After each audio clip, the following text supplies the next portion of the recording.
Bismillahirrahmanirrahim. Assalamualaikum warahmatullahi wabarakatuh dan selamat tengah hari anak-anak Tiga Seroja. Berjumpa lagi kita pada minggu ini dalam mata pelajaran pendidikan Islam. Baik, minggu ini kita akan belajar unit 3 iaitu bidang sirah. Tajuknya ialah meneladani sifat tabligh. Awak semua boleh rujuk buku teks muka surat 108 hingga 110.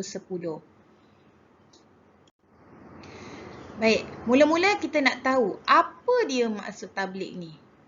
Okey. Ada di kalangan awak yang memang tak pernah dengar pun perkataan tabligh dan tak tahu pun apa itu tabligh. Baik. Tabligh bermaksud menyampaikan.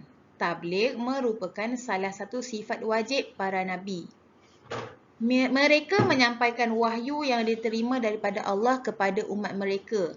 Tabligh ni maksudnya menyampaikan. Sifat yang wajib ada pada semua nabi ialah tabligh. Antaranya tabligh. Ada 4. Sidik, amanah, tabligh dan fatonah. Dan salah satunya adalah tabligh. Menyampaikan. Yang dibawa maksud apa sahaja yang diterima daripada Allah dari segi berita, perkhabaran, khabar buruk, khabar baik dan sebagainya. Yang diterima daripada Allah, wajib mereka sampaikan kepada umat mereka. Macam Nabi kita Nabi Muhammad. Apa yang Nabi Muhammad terima daripada Allah, wajib untuk disampaikan kepada kita. Seterusnya, macam mana Nabi Muhammad bersifat tabligh? Macam mana kita tahu yang Nabi Muhammad tu bersifat tabligh? Nabi Muhammad berusaha menyampaikan ajaran Islam walaupun menerima tentangan hebat daripada kaum musyrikin. Macam mana pedihnya, peritnya dia kena pukul, kena maki hamun daripada kaum musyrikin. Tapi sedikit pun tak dapat mematahkan semangat Nabi Muhammad. Sebab Nabi Muhammad berpegang dengan sifat tabligh, iaitu menyampaikan. Sabda Nabi Muhammad SAW, "Balighu anni walau ayah." Maksudnya, sampaikan daripadaku walaupun sepotong ayat. Macam awak, dari situasi kita, suasana kita kat sekolah. Apa yang awak terima daripada cikgu contohnya. Awak faham, kawan awak tak faham. Jadi, macam mana kita nak aplikasikan sifat menyampaikan tu dalam diri kita, apa yang kita faham tu kita kena sampaikan pada orang lain. Itu juga sifat tabligh. Itu contoh kita menteladani sifat tabligh Nabi. Seterusnya kita masuk tentang keunggulan sifat tabligh Nabi Muhammad SAW. Keunggulan maksudnya kepribadian sifat tabligh Nabi ni. Kita boleh lihat dengan 4 tahap. Yang pertama ialah Nabi Muhammad berdakwah secara rahsia, secara secret, tak ada orang tahu dan nampak. Baik, yang pertama, Nabi Muhammad memulakan dakwah dengan orang yang rapat dengan baginda setelah diperintahkan oleh Allah. Dimulakan dengan orang yang rapat dengan dia dulu. Allah yang perintahkan dia. Dengan siapa? Baik, tengok nombor 2. Orang yang terbabit, yang terlibat dengan dakwah Nabi secara rahsia ialah Khadijah binti Khuwailid, Abu Bakar As-Siddiq, Ali bin Abi Talib, Zaid bin Harisah yang memeluk Islam. 4 orang ni sahaja yang ikut Nabi dakwah secara rahsia. Baik, apa sahaja yang Nabi Muhammad buat akan terima cabaran dan tentangan. Baik, kita lihat apa dia cabaran yang Nabi Muhammad dapat.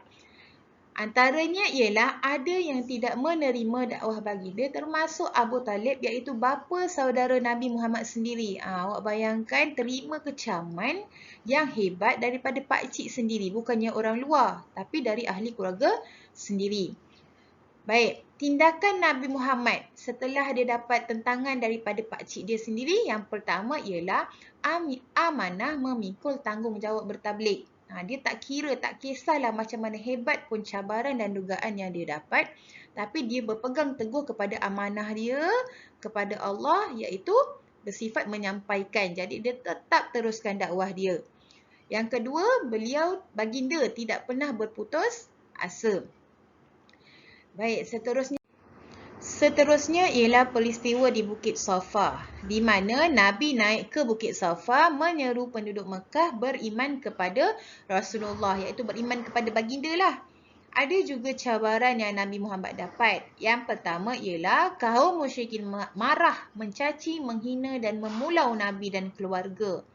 Yang kedua, Abu Lahab iaitu bapa saudara Nabi selalu menyakiti Nabi Muhammad. Kalau macam ketika dakwah secara rahsia tadi tu, pun sama pakcik Nabi iaitu Abu Talib. Ketika peristiwa di Bukit Safa pun sama juga. Bapa saudara Nabi yang menentang perjuangan dakwah Nabi. Jadi apa dia tindakan Nabi? Yang pertama, sangat sabar dan tenang menghadapi cabaran. Tak kisahlah bagaimana cara orang musyrikin Mekah menentang, memberi apa sahaja tentangan. Nabi Muhammad dengan sabar tetap teruskan perjuangan. Yang kedua, merancang strategi dakwah dengan lebih meluas yang berfokuskan dakwah kepada umat. Baik. Itu sahaja pelajaran kita pada hari ini, iaitu sifat tabligh, meneladani sifat tabligh Nabi Muhammad. Baik, ingat balik tadi. Tabligh maksudnya apa dia? Menyampaikan, iaitu apa yang kita terima sampaikan kepada orang lain. Dengan syarat apa yang kita terima tu benda baik dan kita sampaikan pun benda baik. Itu sahaja untuk hari ini. Kita jumpa lagi di lain hari. Assalamualaikum warahmatullahi wabarakatuh.